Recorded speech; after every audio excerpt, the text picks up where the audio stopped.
మేడారం జాతరలో అపశృతి చోటు చేసుకుంది. సమ్మక్క గద్దె వద్ద భక్తులు కొబ్బరికాయలు విసరడంతో 5 భక్తులకు గాయాలయ్యాయి. రెస్క్యూ బృందాలు వెంటనే స్పందించి బాధితులకు ప్రథమ చికిత్స అందించాయి.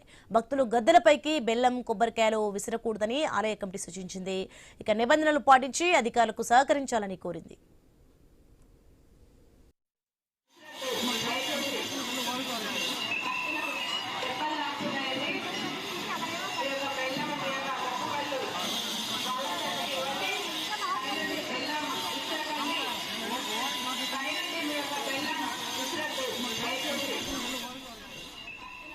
బ్రేకింగ్ అంటుంది. మేడారం జాతరలో అపశృతి చోటు చేసుకుంది. సమ్మక్క గద్దె వద్ద భక్తులు కొబ్బరికాయలు విసరడంతో 5 భక్తులకు గాయాలయ్యాయి.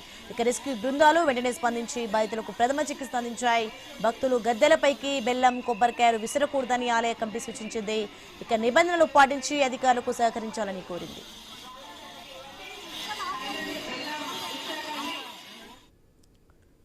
రైట్, ఇదే అంశానికి సంబంధించి మరింత సమాచారం మా ప్రతినిధి ప్రశాంత్ వరంగల్ నుంచి ఫోన్ లైన్లో అందిస్తారు. ఎస్ ప్రశాంత్, మేడారం జాతరలో అయితే అపశృతి చోటు చేసినట్లుగా తెలుస్తుంది. ప్రెజెంట్ సిచ్యువేషన్ ఎలా ఉంది అక్కడ? ఎస్లోని మేడారం మహాజాతర వారం రోజుల ముందుగానే అటు భక్తుల తాకిడి అయితే పెద్ద ఎత్తున పెరిగింది. అందులో ఆ మహాజాతరలో ఈ రోజు మండమెలిగే పండుగ కార్యక్రమం కూడా అంగరంగ వైభవంగా జరిగింది. అయితే ఈ కార్యక్రమం గురించి తెలిసిన చాలా మంది భక్తులు దర్శనాల కోసము అక్కడికి వెళ్లిన సమయంలో అపశృతి చోటు చేసుకుంది. మేడారం సమ్మక్క గద్దె వద్దకు ఆ భక్తులు అటు కంచెలు వేయడంతో అయితే దూరం నుంచి ఆ కొబ్బరికాయలు అటు బంగారాన్ని విసరడంతో అయితే తలకు తీవ్ర గాయాలయ్యి సుమారు 5 తలలకు గాయాలైన పరిస్థితి అయితే అక్కడ ఏర్పడింది. దీంతో వెంటనే అక్కడ ఉన్నటువంటి రెస్క్యూ బృందాలు వాళ్ళని ప్రథమ చికిత్స నిమిత్తము అటు హాస్పిటల్ కు తరలించారు. అయితే సుమారు 3 మహిళా భక్తులు, 2 పురుషుడు, 5 సుమారుగా తలలు పగిలినట్టు అయితే తెలుస్తుంది. కేవలం కొబ్బరికాయలు భక్తులు విసిరిన సమయంలోనే ఈ అపశృతి చోటు చేసుకున్నట్లయితే తెలుస్తుంది. 2 అక్కడికక్కడే స్పృహ తప్పి పడిపోవడంతో అపస్మార స్థితికి చేరుకోవడంతో అయితే రెస్క్యూ బృందాలు తోటావుటిన ఆ పక్కనే ఉన్నటువంటి హాస్పిటల్ కు తరలించారు. అయితే ప్రాణాపాయం తప్పడంతో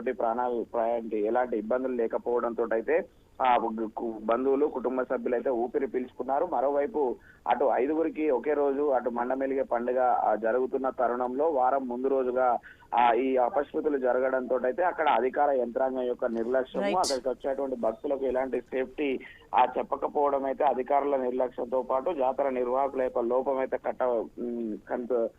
అయితే స్పష్టంగా కనిపిస్తుంది. మొత్తానికైతే ఈ యొక్క లక్షలాది మంది భక్తులు వచ్చేటువంటి కాడ కొంత సేఫ్టీ తప్పనిసరి అవసరం ఉంది. కొంత భక్తులు కూడా సంయమనం పాటించి అక్కడ ఉన్నటువంటి వాలంటీర్స్ కే మొక్కులు చెల్లించాలని కూడా చెప్తున్నారు. Soni, right, thanks for the information Prashanth.